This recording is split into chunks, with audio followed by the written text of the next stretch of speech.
Oh, today we get to talk about animals. But these animals are ones you may not see as often because they live underwater.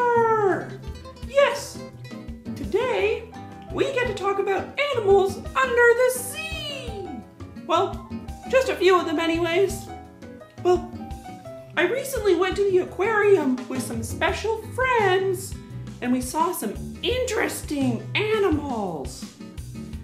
First up is a fish that many people are scared of. Well, they shouldn't be, as these fish don't attack as often and they'd rather just be left alone. Well, do you know what undersea animal this is? It's a shark! Sharks have an outstanding hearing. They can hear a fish in the water from as far as 500 meters away. That's far. Although, it's best to leave this animal alone if you ever see one though. The next two undersea animals aren't fish at all, but sometimes they're called fish. This next one has a very distinctive shape. Here it is. Do you know what this is? Think of the shape. It's a sea star, also known as a starfish.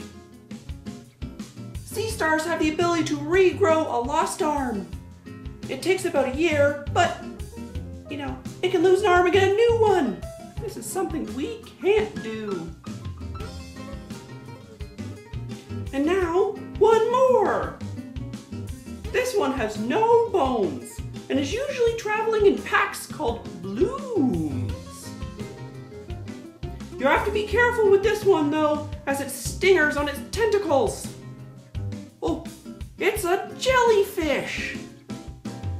Jellyfish don't have brains like you and I.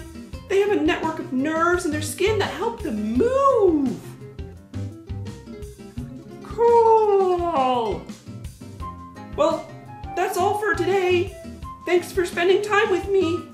I'm gonna go for a swim to see if there are any more animals I can see. Bye.